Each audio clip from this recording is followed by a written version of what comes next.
סטטיסטיקות משכנעות. כל כך משכנעות עד שאנשים, ארגונים ומדינות שלמות מבססים חלק מההחלטות החשובות ביותר שלהם על נתונים מובנים. אבל יש כאן בעיה. בכל קבוצת נתונים סטטיסטיים עשוי להסתתר משהו שיכול לשנות את התוצאות לגמרי. למשל, נניח שאתם צריכים לבחור בין שני בתי חולים לניתוח של קרובת משפחה מבוגרת שלכם.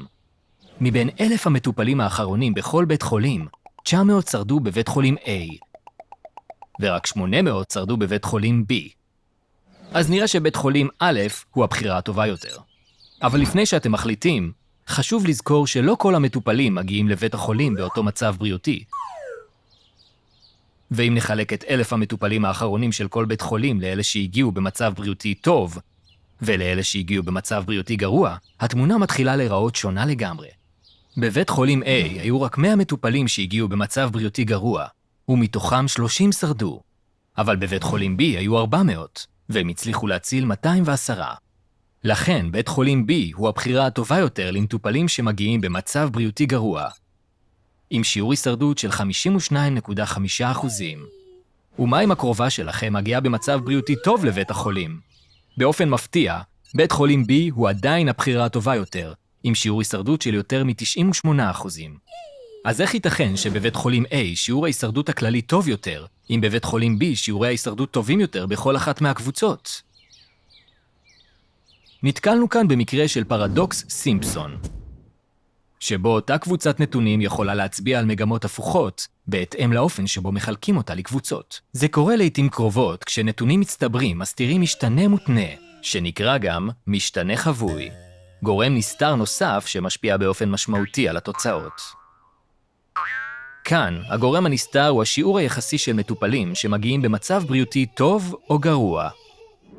פרדוקס סימפסון הוא לא רק תרחיש תיאורטי, הוא מופיע מדי פעם במציאות, ולפעמים בהקשרים חשובים. מחקר בבריטניה הראה לכאורה ששיעור ההישרדות של מעשנים היה גבוה יותר מזה של לא מעשנים במשך 20 שנה. עד שחלוקת המשתתפים לקבוצות גיל הראתה שהלא מעשנים היו מבוגרים באופן משמעותי בממוצע, ולכן בעלי סיכוי גבוה יותר למות במהלך תקופת המחקר, בדיוק בגלל שהם חיים יותר באופן כללי. במקרה הזה, קבוצות הגיל הן המשתנה החבוי, והן חשובות לפירוש הנכון של הנתונים. בדוגמה נוספת, ניתוח של תיקי עונש מוות בפלורידה הראה שלכאורה אין פערים גזעיים בעונשים בין נאשמים שחורים ולבנים שהורשעו ברצח. אבל חלוקת המקרים לפי הגזע של הקורבן גילתה סיפור אחר. בכל אחד מהמקרים, נאשמים שחורים נידונו יותר לעונש מוות.